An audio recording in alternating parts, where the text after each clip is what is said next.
ម្ដេចរើសគេមិនរើសបងហេតុអ្វីអូនឈុំរាប់អាន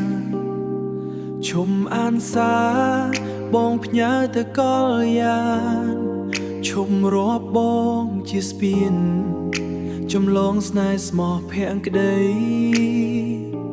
មិនចង់ស្ដាប់ការបកស្រាយរើសគេហើ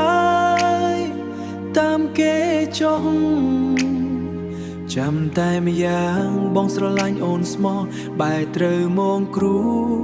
ព្រោះតែស្នេហាភក្តីបងមានផ្ទះហើយមិនដេចដាច់ត្រានត្រាយប្រែនិស្ស័យឬគេមានឡានថ្មី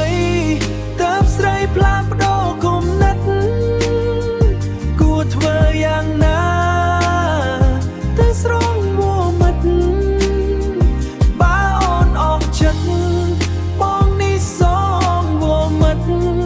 បងនេះសូមដកខ្លួនចេញអូនទៅចង់គេមានឡានបងមិនបានស្មើគេឡើយបងមិនបានស្មើគេឡើយមានតែផ្ទាំងមិនតាក់ចិត្តត្រានត្រើយបើអងចិត្តហើយបងនេះសូមជូនពរថ្លៃបងមានផ្ទះហើយមិនដេចដាច់ត្រានត្រាយប្រែនិស្ស័យ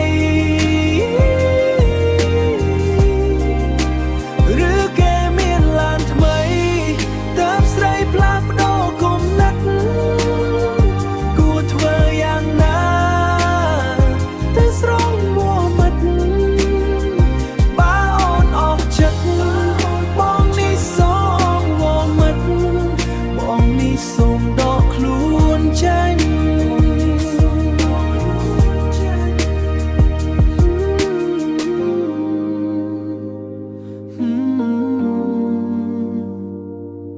បងនេះសូមជូនពរថ្លៃ